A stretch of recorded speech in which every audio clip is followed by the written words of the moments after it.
एक बार फिर से आप सभी का वेलकम है आपके प्यारे से चैनल सौरभ फिजिक्स में। मैं हूं सौरभ श्रीवास्तव और हम लोग बात कर रहे हैं dual nature of radiation and matter के अगले लेक्चर में, जिसमें हम लोग को बात करनी है फोटो इलेक्ट्रिक इफेक्ट के बारे में। फोटो इलेक्ट्रिक इमिशन पिछले लेक्चर में भी हम लोगों ने बात किया था और यहाँ पे और ज्यादा डिटेल में जाके बात करनी है। तो आइए आपको समझाने का प्रयास करते हैं कि फोटो इलेक्ट्रिक इफेक्ट क्या है और कैसे ये प्रोसेस होता है। जैसे सपोज दैट कि कोई मेटल सरफेस है, ये एक मेटल सरफेस हम यहाँ कंसीडर करते हैं और ये उनके फ्री इलेक्ट्रॉन्स हैं।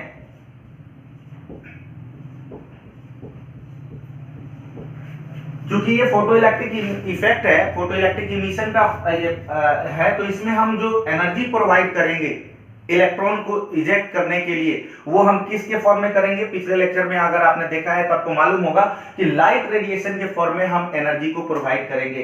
तो सपोज दैट कि हमने लाइट रेडिएशन के फॉर्म में यहाँ एनर्जी इसको प्रोवाइड किया, वो भी लाइट रेडिएशन कैसा, तो हाई फ्रीक्वेंसी का और लो वेवलेंथ का हमने रेडिएशन इसको क्या किया, प्रोवाइड करा, और इस रेडिएशन के फॉर्म में हम इसको एनर्जी दे रहे हैं। ये हाई फ्रीक्वेंसी का होगा और लो वेवलेंथ का होगा। अब हम इसको एनर्जी दे रहे हैं तो पहली चीज है कि लाइट रेडिएशन किस फॉर्म में एनर्जी प्रोवाइड करती है, तो फोटोन के रूप में एनर्जी प्रोवाइड करती है। माना कि ये ई एनर्जी इस इलेक्ट्रॉन्स को दे रही है या मेटल सरफेस के इलेक्ट्रॉन्स को, तो यह ई एनर्जी किस फॉर्म में दे रही है, तो फोटोन के रूप में एनर्जी प्रोवाइड कर रही है। क्लियर। और जब ये एनर्जी इसको दे रही है फोटोन के रूप में, तो क्या हो रहा है कि यहां से मान लेते हैं कि इस मेटल सरफेस का वर्क फंक्शन फाई है। पिछले लेक्चर में आपने पढ़ा है कि प्रत्येक मेटल सरफेस, अलग अलग मेटल सरफेस के लिए वर्क फंक्शन की वैल्यू भी जो है वो क्या है, अलग अलग है। एक प्रॉपर लिस्टिंग हमने की थी और वहां पे अलग अलग मेटल के लिए वर्क फंक्शन की वैल्यू लिखवाया था। तो माना कि ये जो मेटल सरफेस हमने लिया, इसका वर्क फंक्शन कितना है, फाई। तो फोटोन के रूप में जो लाइट रेडिएशन इसको ई एनर्जी प्रोवाइड किया है, तो यह मेटल सरफेस उस ई एनर्जी का क्या करेगा, तो पहला चीज उसमें से फाई एनर्जी को तो वो वर्क फंक्शन के रूप में यूटिलाइज करेगा और अट्रैक्टिव पुल को ब्रेक करेगा। और रेस्ट एनर्जी क्या करेगा, तो रेस्ट एनर्जी उसको काइनेटिक एनर्जी प्रोवाइड करेगी, किसको, इलेक्ट्रॉन्स को, और इसी काइनेटिक एनर्जी से वह इसको मेटल सरफेस को छोड़कर बाहर निकलेगा। यानी रेस्ट एनर्जी इसको काइनेटिक एनर्जी प्रोवाइड करेगी। कितना प्रोवाइड करेगी, half mv² kinetic energy provide करेगी। और ये जो फेनोमेनन है, ये जो घटना है, ये जो प्रोसेस हो रही है, इसी प्रोसेस को फोटो इलेक्ट्रिक इफेक्ट कहते हैं। तो पहले तो हम फोटोन की बात हुई है, पहले से भी हम जानते हैं, फिर भी अगर ये लाइट रेडिएशन फोटोन के फॉर्म में एनर्जी देती है, तो एक फोटोन के पास कितनी एनर्जी है, उसका फॉर्मूला क्या है, उसके मोमेंटम का फॉर्मूला क्या है, पहले हम उसको समझेंगे। देन आफ्टर हम फोटो इलेक्ट्रिक इफेक्ट को भी डिफाइन करेंगे। तो आइए देखते हैं सबसे पहले फोटोन के बारे में। इसकी हम एनर्जी देखते हैं कि एनर्जी कितनी है। तो energy of photon and it's momentum, और इसका मोमेंटम भी हमको देखना है, तो मोमेंटम भी हम इसका देखेंगे। सबसे पहले अगर इसकी एनर्जी की बात करें फोटोन की, तो इसकी एनर्जी होती है hf, एनर्जी का फॉर्मूला है, या फिर एनर्जी का एक और फॉर्मूला होता है E = hc अपॉन लैम्डा। ये वेवलेंथ के टर्म में है, h प्लैंक्स कांस्टेंट है, आपको मालूम है। और अगर इसके मोमेंटम की बात करें तो मोमेंटम की वैल्यू जो होगी वो हो जाएगी h अपॉन लैम्डा। तो ये वैल्यू आपको याद रखनी है, क्योंकि आगे जाके इसका यूटिलाइज भी हम करेंगे, इसका यूज करेंगे हम अपने फॉर्मूला में। अब रही बात कि पहले आप यहां तक आइए, फिर आपके लिए प्रॉपर्ली एक नोट्स तैयार करते हैं जिसमें हम एक फोटो इलेक्ट्रिक इफेक्ट को डिफाइन करेंगे और फिर उसके बाद आइंस्टीन इक्वेशन की बात करेंगे, आइंस्टीन फोटो इलेक्ट्रिक इक्वेशन की बात करेंगे। तब तक आप यहां तक फोकस कीजिए। तो चलिए, यहाँ पे हम लोगों ने फोटो इलेक्ट्रिक इफेक्ट को डिफाइन कर दिया, जो आप समझ रहे हैं, इसको रटना नहीं है। पिछले लेक्चर में भी हमने बतलाया था, इसको समझना है अच्छे तरीके से और अपना एक कॉन्सेप्ट बिल्डअप करना है इतना बेहतरीन कि आप खुद के लैंग्वेज में इन सबको डिफाइन कर सके। जैसे हमने यहाँ पे समझा उसी चीज को हम यहाँ पे लिखे हैं कि फोटो इलेक्ट्रिक इफेक्ट है क्या, the phenomenon of emission of electrons from the metal surface. कैसे, जब आप हीट के फॉर्म में एनर्जी देते हो, नहीं, when radiation of suitable frequency fall on it is called photo electric effect. तो इस तरीके से हमने फोटो इलेक्ट्रिक इफेक्ट को बड़े मजे में यहाँ पर डिफाइन किया है। अब जब हम समझने का प्रयास करेंगे कि जो एनर्जी ई इस मेटल सरफेस के इलेक्ट्रॉन्स को दी गई है, जिसके बारे में ये हमको बतलाया गया, चाहिए हमने आपको बतलाया कि इस एनर्जी में से 5 वो यूटिलाइज कर ले रहा है और रेस्ट जो एनर्जी उसके पास बच रही है वो रेस्ट एनर्जी उसको काइनेटिक एनर्जी के रूप में वो यूज करते हुए बाहर इजेक्ट हो जा रहा है। तो क्या सारे इलेक्ट्रॉन्स के साथ ऐसा ही होता है? और ये जो काइनेटिक एनर्जी इस इलेक्ट्रॉन्स की आई है, आपको मालूम है ये जो फोटो इलेक्ट्रिक इमिशन है, तो जो ये इलेक्ट्रॉन्स निकल रहे हैं इन इलेक्ट्रॉनों का नाम क्या होगा? Photo electron. क्या नाम होगा? Photo electron. तो ये फोटो इलेक्ट्रॉन के पास जो ये काइनेटिक एनर्जी बनी, ये काइनेटिक एनर्जी कैसी काइनेटिक एनर्जी है? मिनिमम है उसकी कि मैक्सिमम है कि क्या है? इसको समझने का प्रयास करते हैं। तो यूं समझिए कि दो तरह के मेटल्स इलेक्ट्रॉन्स हैं इस मेटल सरफेस के अंदर में। एक इलेक्ट्रॉन है जो पहले से तैयार है, बाउंड्री लाइन पर है, किनारे इस पर है, उसको इधर से कुछ एटम्स के अट्रैक्ट कर रहे हैं, इधर से अट्रैक्ट कर रहे हैं, नीचे से अट्रैक्ट कर रहे हैं, लेकिन टॉप से कोई अट्रैक्ट नहीं कर रहा है। वैसी स्थिति में आप जो लाइट रेडिएशन उस पर दे रहे हो, फोटोन के रूप में जो एनर्जी दे रहे हो, उस एनर्जी में से फाई ले लिया वर्क फंक्शन के रूप में, अट्रैक्टिव पुल को तोड़ दिया और बाकी एनर्जी को अपनी काइनेटिक एनर्जी बनाते हुए मूव करते हुए बाहर निकल गया। ये स्पेशल केस है। अब जरा सोचिए, क्या सभी इलेक्ट्रॉन्स वैसे ही जाते हैं या फिर इस एनर्जी का किसी और रूप में भी यूटिलाइज होता है? तो होता है। कुछ इलेक्ट्रॉन्स ऐसे हैं जो सपोज दैट मानिए कि एकदम बीचों बीच है, इधर से भी अट्रैक्ट कर रहा है, कोई उधर से भी अट्रैक्ट कर रहा है, इधर से भी अट्रैक्ट कर रहा है, इधर से भी अट्रैक्ट, चारों तरफ से उसको अट्रैक्ट कर रहा है हर ओर से। अब उनको आप फोटोन के रूप में एनर्जी दे रहे हो, तो वो क्या किए कि 5 तो यूटिलाइज कर ही लिए, किस रूप में? वर्क फंक्शन के रूप में।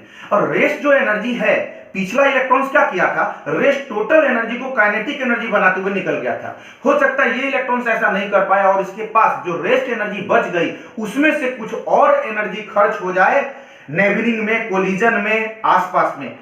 तो अब तो पिछले केस से इसके पास रेस्ट एनर्जी थोड़ी और कम हो गई, तो अब इसकी काइनेटिक एनर्जी पिछले काइनेटिक एनर्जी से थोड़ी और कम हो जाएगी। आइए इसको एग्जांपल के रूप में यहां पर लेकर देखते हैं। सपोज दैट आपने जो फोटोन के रूप में एनर्जी दिया है वो दिया है 15 इलेक्ट्रॉन वोल्ट। इलेक्ट्रॉन वोल्ट में ले लेते हैं। 15 इलेक्ट्रॉन वोल्ट आपने एनर्जी दिया है और इसका वर्क फंक्शन जो यूटिलाइज होने वाला है वो सपोज दैट होने वाला है 5 इलेक्ट्रॉन वोल्ट।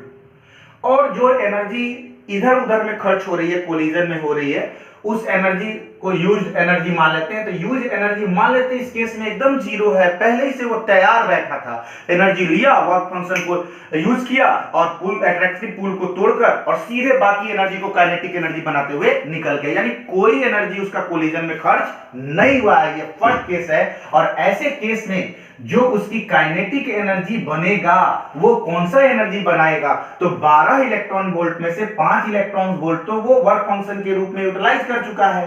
तो अब बच गया ये 7 इलेक्ट्रॉन वोल्ट और यही उसको काइनेटिक एनर्जी प्रोवाइड करेगा, काइनेटिक एनर्जी प्रोवाइड करेगा। तो सेकंड केस देखते हैं।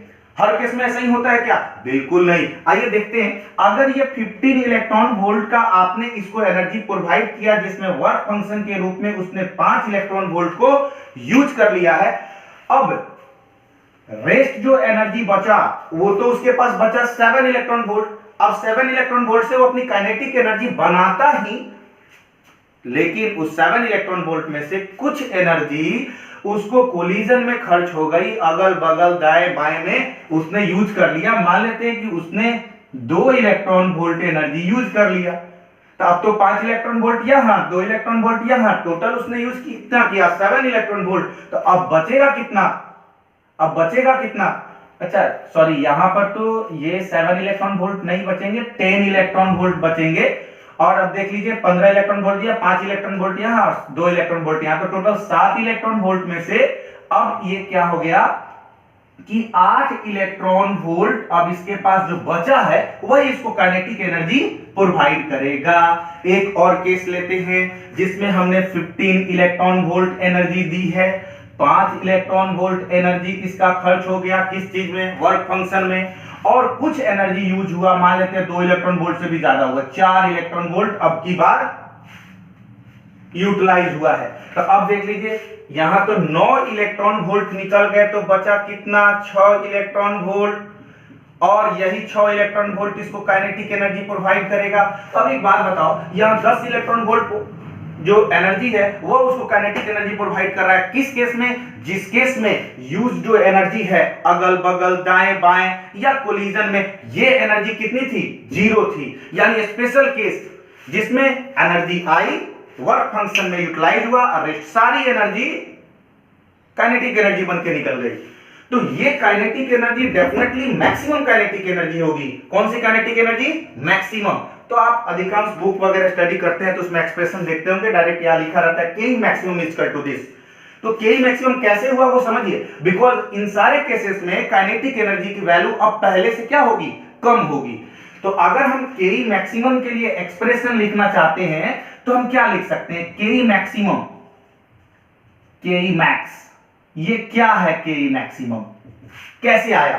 तो के मैक्सिमम की वैल्यू निकालने के लिए जो एनर्जी आपने प्रोवाइड की है, फोटोन के रूप में जो एनर्जी दिया है, उसमें से वर्क फंक्शन को क्या करना होगा? माइनस, यानी E माइनस 5। यही हमारे पास एक्सप्रेशन आ गया के मैक्सिमम का, और इसी को हम आइंस्टीन फोटो इलेक्ट्रिक इक्वेशन भी कहते हैं। इसी को हम क्या कहते हैं? Einstein photo electric equation. अब इस E की वैल्यू को और भी हम पुट कर सकते हैं। E क्या है? प्रोवाइडेड एनर्जी, जो फोटोन ने इसको दिया है, और फोटोन की एनर्जी HF और hc बाई लैम्डा भी होता है। तो हम चाहे तो एक्सप्रेशन को थोड़ा और चेंज कर सकते हैं। तो K maximum is equal to क्या हो जाएगा? K maximum is equal to हो जाएगा, अगर E के जगह पर हम यहां वाली वैल्यू रख दें HF माइनस 5, तो एक और नया एक्सप्रेशन बन के हमारे पास आ गया। और लास्टली अगर हम ये वाला एक्सप्रेशन डाल दें एनर्जी का hc बाई लैम्डा का, तो के इज इक्वल टू क्या हो जाएगा? K maximum is equal to hc by lambda minus 5। और इस तरीके से हमारे पास ये तीन फॉर्मूला आ गया kinetic energy, maximum kinetic energy of photo electrons का।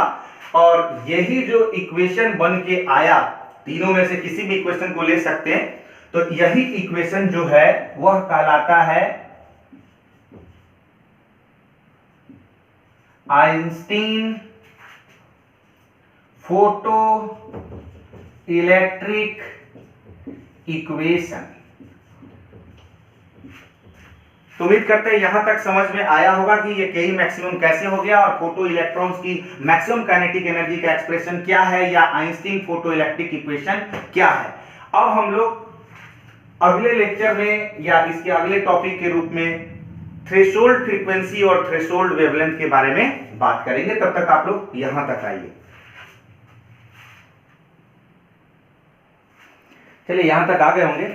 अब यहाँ थोड़ा सा और फोकस करते हैं इस टॉपिक पर कि आपको मालूम है कि फोटो इलेक्ट्रिक इफेक्ट में जो फोटो इलेक्ट्रिक इमिशन हो रहा है, इस दौरान जो इलेक्ट्रॉन्स निकला उसको फोटो इलेक्ट्रॉन्स कहते हैं, और इसके कारण जो करंट डेवलप होता है उसको फोटो इलेक्ट्रिक करंट कहते हैं। तो यहाँ पर हम लिख सकते हैं एक रिमार्केबल पॉइंट बनाकर कि the emitted current, emitted electrons बोलिए, the emitted electrons are called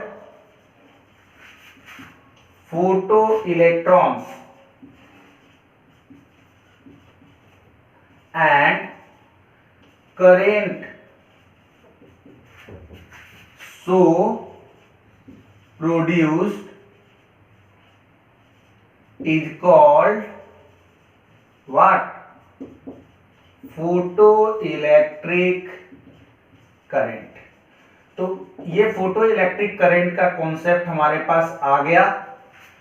इस लेक्चर में इतना ही रहने देते हैं। अगले लेक्चर में हम लोग फिर थ्रेशोल्ड फ्रीक्वेंसी और थ्रेशोल्ड वेवलेंथ के बारे में बात करेंगे। उम्मीद करते हैं कि ये लेक्चर भी आपके लिए काफी यूजफुल रहा होगा। अगर यूजफुल रहा है तो जो एनर्जी आप फोटॉन्स के रूप में यहाँ मेटल सरफेस को दे रहे हैं और यहाँ से इलेक्ट्रॉन्स को इजेक्ट कर रहे हैं, उसी तरीके से आप अपने प्यारे प्यारे और जो पॉजिटिव कमेंट्स जो आप देते हैं उस कमेंट्स के रूप में हमारे पास भी आप एनर्जी को दीजिए, ताकि इलेक्ट्रॉन्स के रूप में यहाँ जो इलेक्ट्रॉन्स का इजेक्शन हो रहा है, यहाँ से कॉन्सेप्ट का इजेक्शन हो जो आप तक पहुँचता रहे और आप इसका लाभ उठाते रहे। Thank you.